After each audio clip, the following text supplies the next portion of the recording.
Hi, it's Kirsten.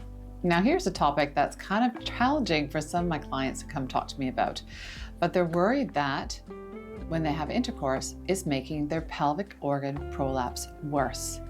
So does having sex make your prolapse worsen?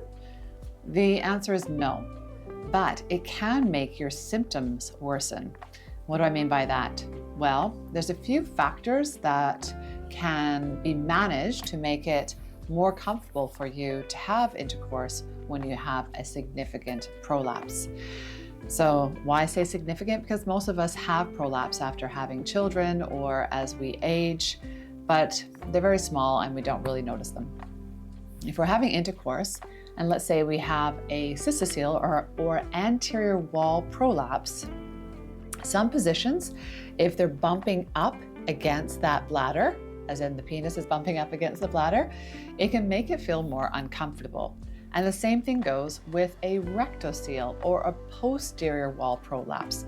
When that happens, when the penis is bumping against the posterior wall, so you can imagine what positions that would be, that can be actually quite uncomfortable too.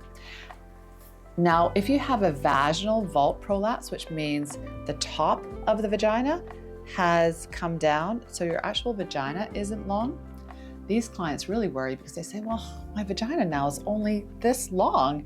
I don't have space. Well, the good thing is the vagina is elastic. It's mobile and it can move.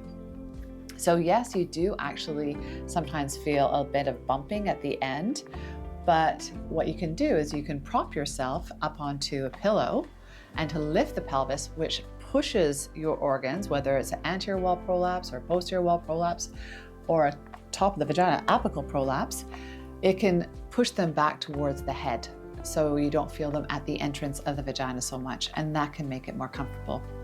So positioning, knowing what type of prolapse you have, and also supporting the pelvis.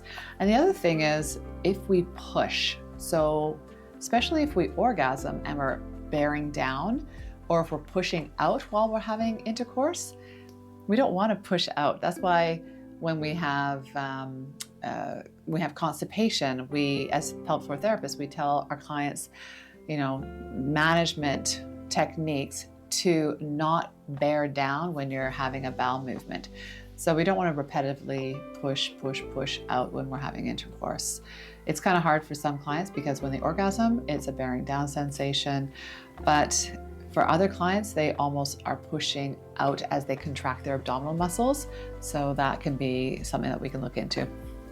And also, having said about orgasm is great because it tonifies, it can help strengthen the muscles of the pelvic floor and give you a little bit better strength so that you can feel the intercourse. It can actually increase your pleasure when you're having intercourse. Okay, so just to review, does having intercourse make your prolapse worse? No, it can just make your symptoms worse. So with these management strategies, I hope they will help you have more comfortable intercourse.